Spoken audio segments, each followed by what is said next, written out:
our next guest is properly shaking up the entrepreneurship scene in South Africa. Definitely a man to keep your eyes on, Simon Ellis. Simon's the co-founder and CEO of 𝗏𝗏𝗏𝗏, as well as a founding member of Nutbook Property and 2040. He was recently invited to join the 𝗲𝗏𝗏𝗏𝗏 Entrepreneurial Alliance, which is a network of some of the most skilled entrepreneurs in Africa.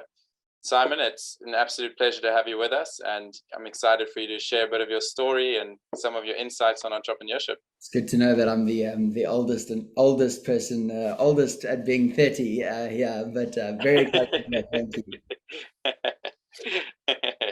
Doing incredible things, Cool. So maybe just starting off, can you give us a short overview of what 𝗏𝗏𝗏𝗏𝗏 does and why it's important? I'll actually start by going through a quick story, because as I joined the call, you were talking about the change and the need to be able to pivot. We started out as a earned wage access business, so giving employees access to a portion of their salary before the end of the month. And we started about 2 years ago. The inspiration was from what was happening in the US, and we thought that we could arrive in South Africa and offer the same product. And the product in the hands of employees really worked. People need access to their money before the end of the month, but it turned out we're a B2B2C business, so we sell to businesses and then we get to their employees. And it turned out the value proposition for employers wasn't strong enough. And so we've pivoted. We're now an HR and communications business. We deliver pay slips, leave, and communications via WhatsApp to enterprises at scale. We're delivering it in South Africa at the moment, and we're busy expanding internationally. Amazing. Thanks for the answer there. Really like it. So expanding on the part of the team, how would you recommend aspiring entrepreneurs, especially those who don't necessarily have access to large or wealthy networks, go about either finding co-founders or building a team? There's actually in South Africa, the networks there's a really amazing bunch of networks anywhere. In Stellenbosch, there's fantastic networks. In Cape Town, there's networks. If you look hard enough, you will find Facebook groups, Slack groups, WhatsApp groups. And I think the important part when you meet these people is getting in, and it's very difficult because you may feel that you don't have anything to give, but you all do. I always have two principles that I try to kind of approach networking with. The first is follow up with 24 hours. If you meet someone, make sure you follow up. And when you do follow up, give first. So give something else before asking for something. So I always try and create some sort of reciprocity. If you don't have a network of people, go and find a network of people. That's also where you will learn.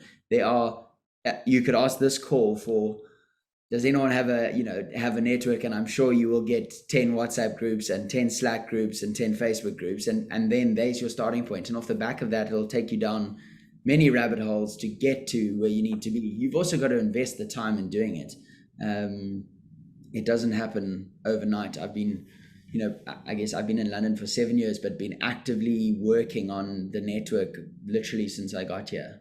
And when I first started, going down a rabbit hole again, but I remember meeting someone and they asked me for my work email, and I couldn't tell them I worked at Deloitte because it wasn't a startup. So I gave them my iCloud email, and I realized that wasn't going to work.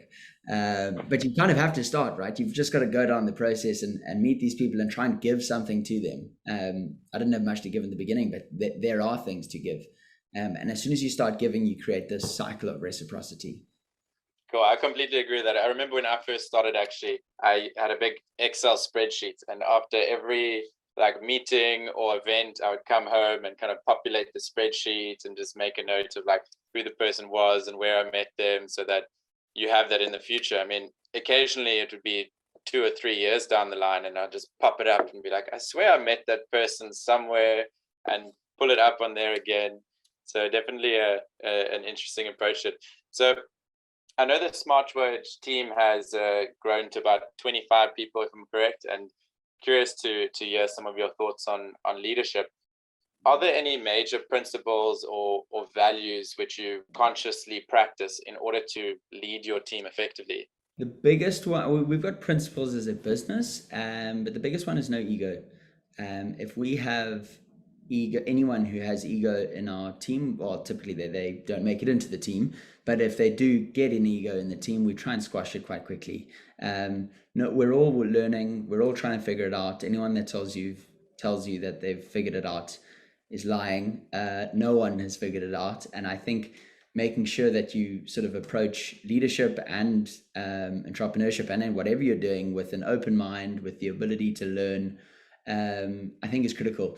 Within that, I think you need to openly learn to change your mind. So I think you need to learn to say, I was wrong and there's new information and I can change my mind. And the last one I would say is probably listen. Your team often knows better than you do. You just need to combine the thoughts of everyone to help everyone drive in the right direction. Amazing. Super insightful. So just taking a step back from 𝗏𝗏 and getting your thoughts on some of the other pieces of the puzzle we see coming into play into entrepreneurship in South Africa. What role do you believe entrepreneurship plays in shaping the future of our country? I think it's so critical. So just to compare it to the UK. So the UK, you have, in the UK, there are massive tax benefits for being an entrepreneur. So the government gives you funding. It's much easier for individuals to give you funding. There's R&D, like there are so many things that the UK government are doing to incentivize entrepreneurs. I think if South Africa could do that, I think entrepreneurship drives innovation, innovation drives job creation, and job creation drives a better economy, and all of us win. Obviously, that's a simplified context, but I think I always look at the SAA bailout. I might get my figures wrong here, so forgive me. But if I get this right, SAA was bailed out for 10 billion rand, I think that was the number. And that equates to giving 100,000 entrepreneurs in South Africa 100,000 rand to start a business. Now, just imagine what we could have done with 100,000 entrepreneurs. Now, maybe 50,000 of those took the money and did nothing. But imagine what 50,000 entrepreneurs, you have 50,000 or 100,000 people taking ownership, doing something that genuinely is fulfilling and means something to their life and not just slaving away at a corporate job, that genuinely can make a real impact. And I think the entrepreneurship drives the start of the job creation cycle. And in South Africa, that is our biggest problem. We can't rely on private or state-owned enterprises solely to drive jobs. We have to create an environment for people to thrive. And to do so, we need to give entrepreneurs the tools and the resources to thrive. Amazing. It's an incredible answer. So for the aspiring entrepreneurs that are either on the call or viewing the video later, what would you recommend the first few steps they take when starting a new company? Start. No, genuinely, I really think most people don't start. Everyone has, I'm sure everyone on this call has a good idea. And that idea may change, but you have to go and test it. So start, and then once you start, make sure you listen to your customer. And listen to your customer. And starting doesn't mean doing something crazy. It just means doing whatever you want to solve, the problem you need to solve in the simplest way possible, and then deeply understanding what the customer is. I was looking to start a salt and pepper business because I couldn't find any salt and pepper grinders that were working. They all didn't work, and I was kind of like, before we start, we just need to interview 200 people to understand if this is a real problem. And I remember having this argument with tons of my friends. We're like, no, let's just go and buy them from China. And I said, no, and I think that's the normal problem is we go down this route of, I think I know what the answer is, but the reality is I don't know what the answer is. Our customer know what the answer is. If you look at Amazon's like customer obsessed. That's all they focused on for the entire building of that company. And look what it's created. And I think, obviously simplifying it here, but start and listen to your customer are my two answers. Sorry for rambling. Awesome. No, that's great. Definitely gives them some good insight into how to get going. So just one or two personal questions before, or more personal questions before ending off. Johannes just asked you how you stay motivated in the bad times. Good question, Johan. Honestly, I genuinely love what I do, and I know this sounds really stupid, but I think it's such an important thing for my pet peeve with my friends is when someone tells me they are kind of working 8 to 5 and then they get nervous about work on Sundays. For me, I get really excited, and so I don't see work as this separate to living. It's kind of the same thing. So when bad times, I kind of see it as part of the process. I see it as something I'm going to learn from. Last week was a particularly bad week. We didn't have a good week. There was a bunch of things that happened, and it's kind of part of the process, recognizing that happens.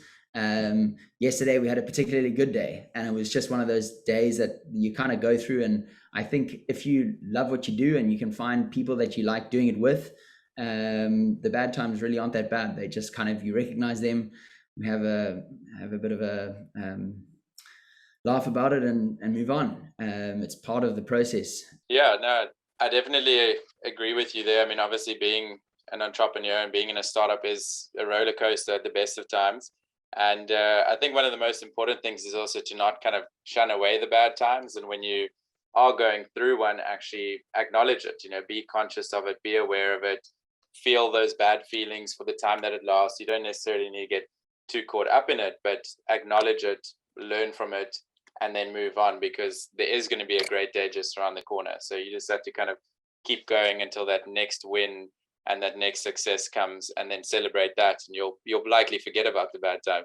And success might not come in the first one, right? There's a good chance, I hate to say this, but there's a chance smartWedge fails. And if it does, that's okay. It's okay to fail. It's okay to, as long as I've done my best and I've tried, like I think it would set me up, I would have learned a whole lot from it, and hopefully I can make a bigger impact and do better next time. I think if you look at all the most successful entrepreneurs in the world, they've all failed. It's okay. And I think we have to create a culture that recognizes that it's completely okay to fail. It's okay to have gone through the process, to learn from it. And I think that's what the States have done really well. Created a culture where it's okay to fail. And I think we should try and kind of take more of that in our steps. Amazing. One last question from my side. How lucky do you consider yourself, and why? Very lucky, because I think there's a whole lot of things that happened that shouldn't have happened that I think helped us on this journey. But I think I would say I'm lucky because I don't think a lot of people love what they do. And I know this is kind of, everyone yabbers about this as a thing, but I really think that it's really important. Doesn't matter if you want to set up a yoga studio or write a book or be a professional athlete, find something that literally gets you so excited and do that. Because if you do that, like, I think bad times and all those things come with it. And I also think you can, with pretty much most things, you can find a way to make them financially feasible as well. So I would say I'm lucky in that I've got great people around me who are supportive, and I spend time doing something or solving a problem I'm very excited about solving. Amazing. Thanks for that. So is there anything else you'd like to share before closing off? No, other than if I can be helpful to anyone on this call, please do reach out. And if there's something if there's something you disagree with, I would also love to hear that as well. But yeah, thank you. And hopefully I hope there was something of value in what I've said.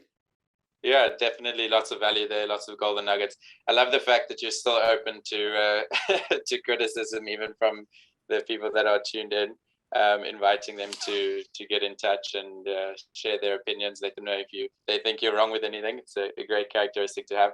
So yeah, thank you so much for joining us once again. Really appreciate all of the insights. Definitely looking forward to keeping a close eye on both yourself and on smartWedge, and I wish you all the best. I trust you're going to be growing from strength to strength. Thank you, Josh. Thank you, everyone. Chat soon. Thank you so much, Simon. Appreciate it. Have a great afternoon. Thanks, everyone. Bye-bye.